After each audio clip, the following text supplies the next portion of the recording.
वलीद अपनी माँ से साफ-साफ कह देता है कि अब मैं किसी भी तरह से किसी के लिए नहीं रुकूँगा। अब मुझे माजिदा आंटी की बातें बहुत ज़्यादा चुभने लग गई हैं। बल्कि यूँ समझ लीजिए कि मुझे इन सब चीज़ों का बड़े अच्छे तरीके से एहसास हो चुका है कि आखिर ये क्या कर रही हैं और क्या करना चाहती हैं। मैं इनको इस चीज़ों के लिए कभी भी माफ़ नहीं करूँगा। मुझे तो खुद को समझ नहीं आ रही कि आखिर मैं क्या करूँ? जिस पर मिनाहिल कहती है कि आपको कुछ भी बोलने की और कुछ भी कहने की ज़रूरत नहीं है।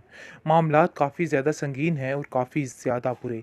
इसलिए मैं नहीं चाहती कि कोई और नए इल्ज़ामात की बारिश मेरे ऊपर हो। तो बेहतर यही है कि जो जैसा चल रहा है ना उसको वैसा ही चलने दिया जाए, क्योंकि ये मामला ख़राब ही हो सकता है बल्कि ठीक नहीं हो सकता है। लेकिन वलीद उसको इस चीज़ की यकीन दहानी कराता है और कहता है कि सारे मामला ठीक होंगे। ये मेरा तुमसे वादा है, क्योंकि वो एक अच्छी नीयत के साथ ये सब कुछ करने की कोशिश कर रहा है। जी, बात तो ये है कि नीयत बरमुराद, जिसकी नीयत साफ़ है उसके सारे मामलात खुद ब खुद हल हो जाते हैं और इस बात में कोई भी दिक्कत नहीं है। लेकिन माजदा अपना पूरा ज़ोर लगाने की कोशिश कर रही है कि रिश्ता बिल्कुल भी ना हो, क्योंकि वो किसी भी तरह से मिनाहिल को खुश नहीं देख सकती और वो जानती है कि अगर मिनाहिल यहाँ पे आ गई तो मामलात उसके लिए काफ़ी अच्छे हो जाएंगे और उसके लिए काफ़ी संगीन, क्योंकि इनकरीब उसको नज़र आ रहा है कि मामलात उसकी बेटी के काफ़ी ज़्यादा ख़राब होने वाले हैं। क्योंकि जैसे ही वो ज़ारा से बात करती है और उसकी बातें उसको थोड़ी ऊट पटांग लगती हैं और वो काफ़ी ज़ारो कतार रोती है और कहती है कि आखिर मेरी बेटी के साथ क्या हो गया। पता नहीं क्यों मेरा दिल इस बात की गवाही देता है कि कहीं न कहीं तो कोई ऐसी बात ज़रूर है, जिसकी वजह से उसके मामले ख़राब हो रहे हैं। वो कहती है कि मुझे समझ नहीं आ रही वलीद कि ज़ारा वाक़ई में मुश्किल में है या फिर मुझे ऐसा लग रहा है। जिस पर वलीद कहता है कि आप बिला वजह क्यों परेशान हो रही हैं? पहले एक परेशानी से निकलने की कोशिश कीजिए, फिर दूसरी तरफ जाइए।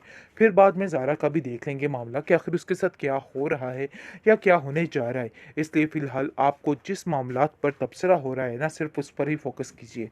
आप ज़ारा से इस किस्म की कोई बात नहीं करेंगी, बस ये बात आप ज़हन में बिठा के रखिएगा। इसी में उसकी बुलाई है, क्योंकि वो समझ चुकी है, उसने ज़ारा की और अपनी माँ की बातें सुन ली हैं और वो इस चीज़ को बड़े अच्छे तरीके से समझ चुकी है कि अब उसको कोई ना कोई फ़ैसला तो करना ही होगा, क्योंकि उसकी जो फूफो है वो कभी भी नहीं चाहेगी कि खुशी के साथ मिनाहिल ज़िंदगी गुजारे और मिनाहिल को भी इस बात की बड़े अच्छे तरीके से समझ आ चुकी है कि उसको अपनी ज़िंदगी के लिए जंग खुद ही लड़नी होगी, कोई भी उसके साथ नहीं खड़ा है।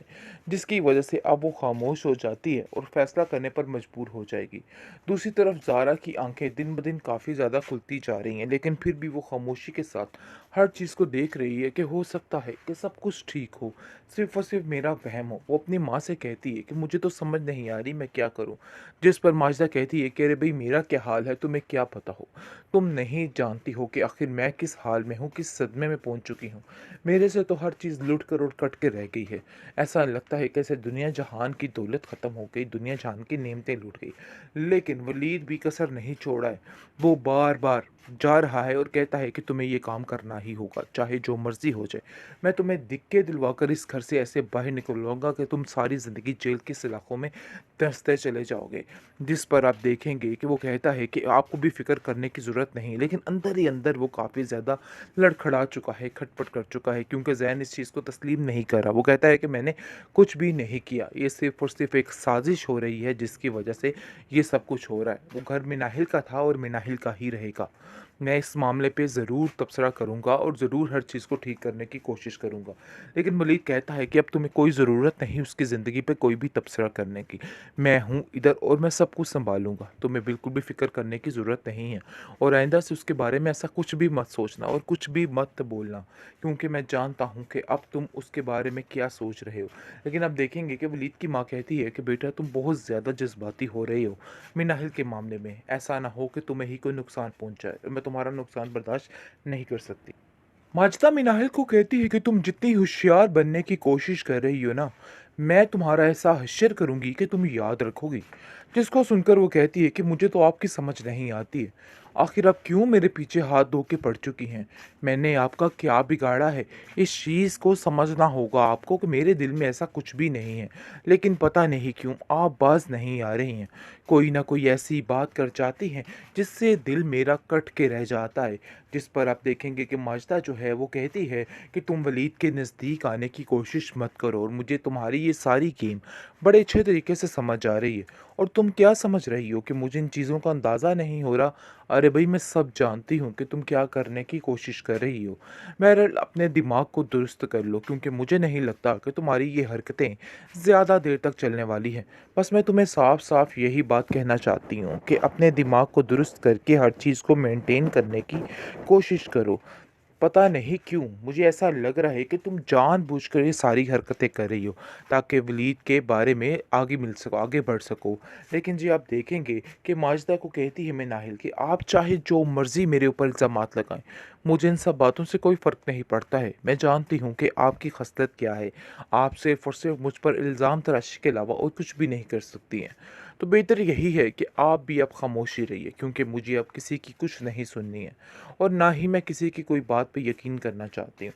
तो बेहतर यही है कि तुम वलीद से पीछे ही रहो। लेकिन जी वलीद ने भी इस चीज़ का इज़हार मोहब्बत कर दिया है, वो तो पहले ही कर दिया था, लेकिन अब कहा है कि मैं तुम्हें अपनी ज़िंदगी में शामिल करना चाहता हूँ और बड़े अच्छे तरीके, साफ़-सुथरे तरीके से शामिल करना चाहता हूँ। जिस पर काफ़ी ज़्यादा सोचो-विचार करने का मौका मिल चुका है मिनाहिल को, और मिनाहिल सोच रही है कि अगर किस्मत उसको बार-बार एक बात का मौका दे रही है, तो फिर वो इनकार क्यों कर रही है? उसको इस बात को मान जाना चाहिए, क्योंकि इसी में उसकी बुराई है। क्योंकि वो समझ चुकी है, उसने ज़ारा की और अपनी माँ की बातें सुन ली हैं और वो इस चीज़ को बड़े अच्छे तरीके से समझ चुकी है कि अब उसको कोई ना कोई फ़ैसला तो करना ही होगा। क्योंकि उसकी जो फूफो है, वो कभी भी नहीं चाहेगी कि खुशी के साथ मिनाहिल ज़िंदगी गुज़ारे, और मिनाहिल को भी इस बात की बड़े अच्छे तरीके से समझ आ चुकी है कि उसको अपनी ज़िंदगी के लिए जंग खुद ही लड़नी होगी, कोई भी उसके साथ नहीं खड़ा है। जिसकी वजह से अब वो खामोश हो जाती है और फ़ैसला करने पर मजबूर हो जाएगी। दूसरी तरफ ज़ारा की आंखें दिन ब दिन काफ़ी ज़्यादा खुलती जा रही हैं, लेकिन फिर भी वो खामोशी के साथ हर चीज़ को देख रही है कि हो सकता है कि सब कुछ ठीक हो, सिर्फ़ और सिर्फ़ मेरा वहम हो। वो अपनी माँ से कहती है कि मुझे तो समझ नहीं आ रही मैं क्या करूँ? जिस पर माजिदा कहती है कि अरे भई, मेरा क्या हाल है तुम्हें क्या पता हो? तुम नहीं जानती हो कि आखिर मैं किस हाल में हूँ, किस सदमे में पहुँच चुकी हूँ। मेरे से तो हर चीज़ लुट कर और कट के रह गई है। ऐसा लगता है कि जैसे दुनिया जहान की दौलत ख़त्म हो गई, दुनिया जहान की नेमतें लूट गई। लेकिन वलीद भी कसर नहीं छोड़ा है। वो बार-बार जा रहा है और कहता है कि तुम्हें ये काम करना ही होगा, चाहे जो मर्ज़ी हो जाए। मैं तुम्हें धिक्के दिलवाकर इस घर से ऐसे बाहर निकलवाऊँगा कि तुम सारी ज़िंदगी जेल की सलाखों में धँसते चले जाओगे। जिस पर आप देखेंगे कि वो कहता है कि आपको भी फ़िक्र करने की ज़रूरत नहीं, लेकिन अंदर ही अंदर वो काफ़ी ज़्यादा लड़खड़ा चुका है, खटपट कर चुका है, क्योंकि ज़हन इस चीज़ को तस्लीम नहीं कर रहा। वो कहता है कि मैंने कुछ भी नहीं किया, ये सिर्फ़ और सिर्फ़ एक साज़िश हो रही है जिसकी वजह से ये सब कुछ हो रहा है। वो घर मिनाहिल का था और मिनाहिल का ही रहेगा। मैं इस मामले पे ज़रूर तबसरा करूँगा और ज़रूर हर चीज़ को ठीक करने की कोशिश करूँगा। लेकिन मलिक कहता है कि अब तुम्हें कोई ज़रूरत नहीं उसकी ज़िंदगी पे कोई भी तबसरा करने की। मैं हूँ इधर और मैं सब कुछ सँभालूँगा। तुम्हें बिल्कुल भी फ़िक्र करने की ज़रूरत नहीं है, और आइंदा से उसके बारे में ऐसा कुछ भी मत सोचना और कुछ भी मत बोलना, क्योंकि मैं जानता हूँ कि अब तुम उसके बारे में क्या सोच रहे हो। लेकिन अब देखेंगे कि वलीद की माँ कहती है कि बेटा, तुम बहुत ज़्यादा जज़्बाती हो रहे हो मिनाहिल के मामले में। ऐसा ना हो कि तुम्हें ही कोई नुकसान पहुँच जाए। मैं तुम्हारा नुकसान बर्दाश्त नहीं कर सकती।